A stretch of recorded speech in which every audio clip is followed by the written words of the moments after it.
अधर्म का सहायक है कलयुग। देखिए धर्म अधर्म तो उस समय भी होते थे,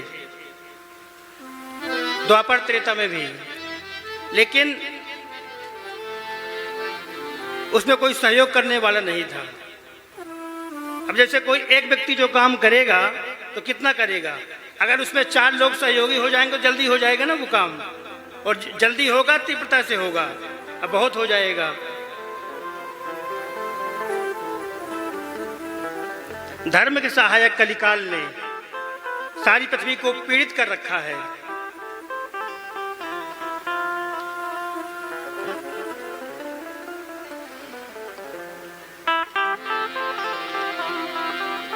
क्या क्या नष्ट हो रहा है?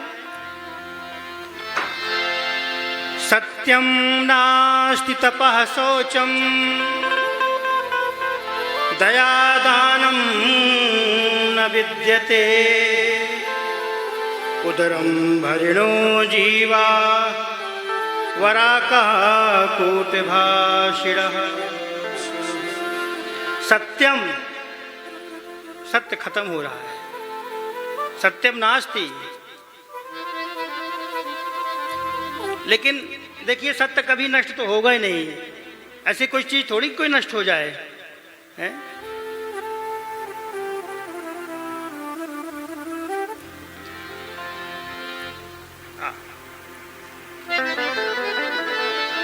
हार सकता है लेकिन पराजित नहीं हो सकता है।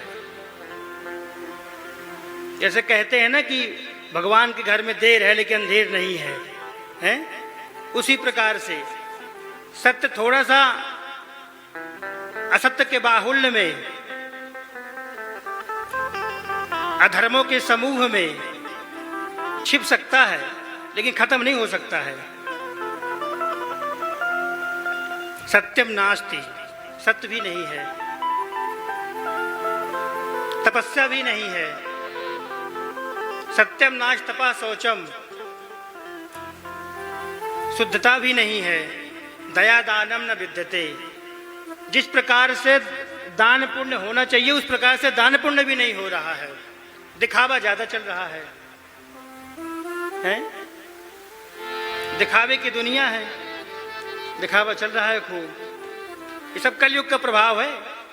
नारद जी कलयुग का प्रभाव बता रहे हैं। देखिए दान जितनी अच्छा, देखिए जो सबसे अच्छी चीज होती है, कीमती चीज, उसको अलमारी में रखते हैं आप, रखते नहीं रखते? अलमारी के अंदर लॉकर होता है, लॉकर के अंदर लॉकर होता है, उसमें आप रखते हैं उस कीमती चीज को कि कोई देख ना ले उसको, हैं? दान वो चीज है। दान कोई दिखावे की चीज नहीं होती है।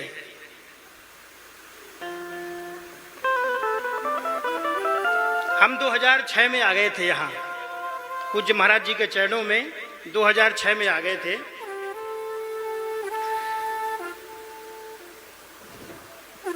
यहाँ से कुछ समय के लिए हम गोवर्धन चले गए थे। गोवर्धन आप गए होंगे पीयूष जी, गोवर्धन स्थान में गए हैं? तो वहां मंदिर के सामने जगमोहन में एक पंखा लगा था। तो जिसने दान किया होगा उसने उसमें नाम लिखा रखा था पंखा में।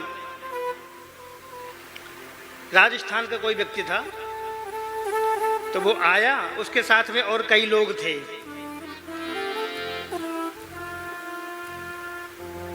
तो वो आया और गर्मी का ही सीजन था, पंखा चल रहा था उस समय। तो आया, उसने पहले बोला महाराज जी पंखा बंद करिए। पंखा बंद करवाया। हमने कहा भैया गर्मी हो रही, पंखा क्यों बंद करवा रहे हो आप? बोले आप बंद करिए। पंखा बंद किया।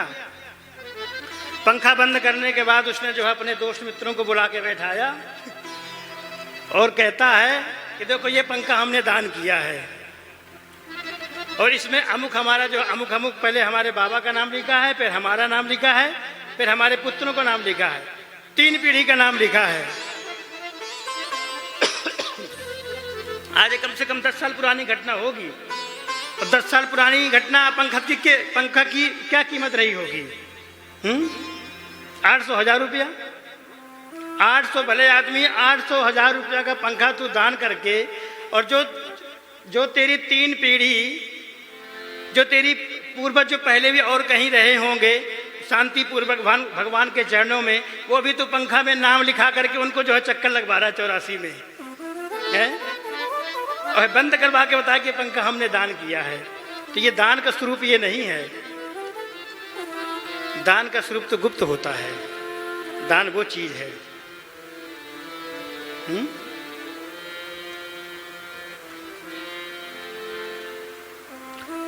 दया दानम न विद्यते।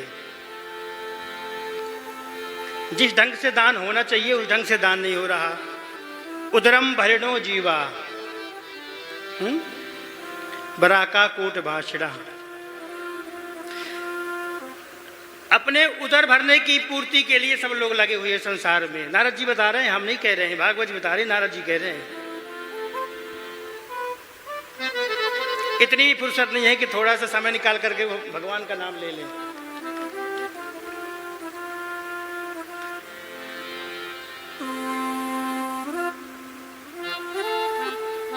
कूट भाषणा, कूटभाषी हो गए हैं लोग। ऐसी ऐसी भाषा बोलें कि बगल में बैठा हुआ व्यक्ति ना समझ पाए कि दोनों क्या वार्तालाप कर रहे हैं।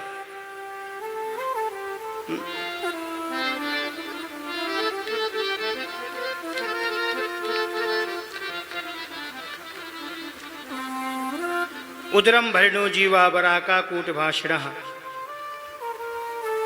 हमारे गोस्वामी तुलसीदास जी कहते हैं, झूठ ही लेना झूठ ही लेना, झूठ ही लेना झूठ ही देना, झूठ ही लेना झूठ ही देना, झूठ ही लेना झूठ ही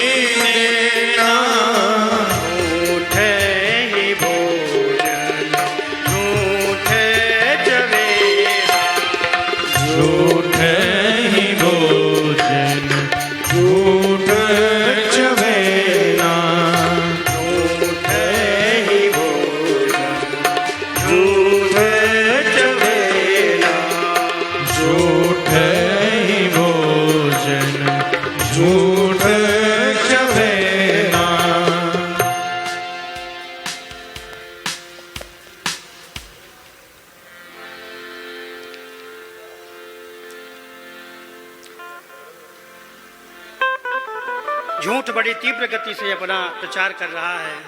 अच्छा,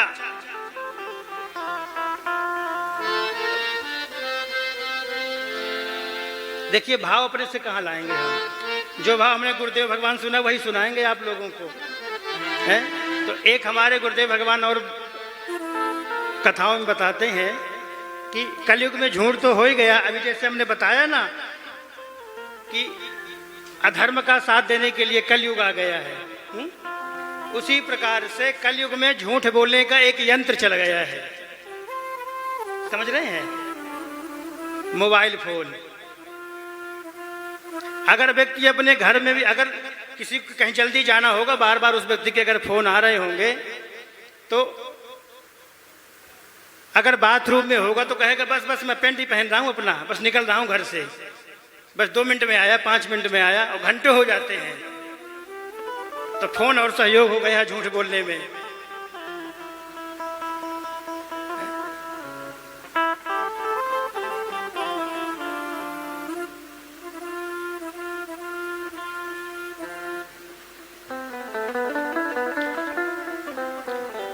मंदा सुमंद मतयो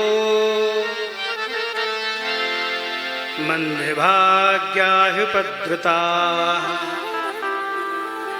पाखंड निरता संतो विरक्ता सपरिग्रह। मंदा सुमंद मतयो, बहुत मंद बुद्धि के हो गए हैं लोग, याद ही नहीं रहता है कुछ।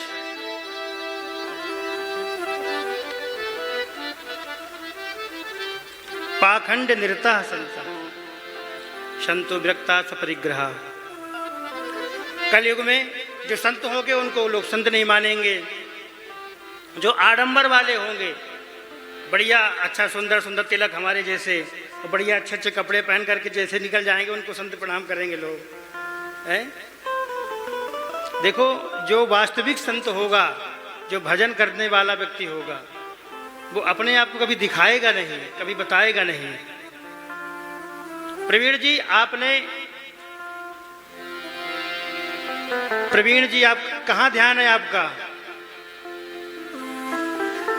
आप कथा में बैठे हैं, ये मत सोचिए कि आप स्कूल में बैठे हैं अपने, हैं? तो अपने हम बड़े गुरु भाई श्री परमेश्वर दास जी महाराज के उसमें देखा हमने। देखिए, जो ये मनुष्य योनि है, मनुष्य जीव है, शरीर जो मिला है, तो भगवान की प्राप्ति के लिए, कि इसी जन्म में इसी आंखों से भगवान की प्राप्ति हो जाए, हैं? और भगवान के पास हम चले जाएं।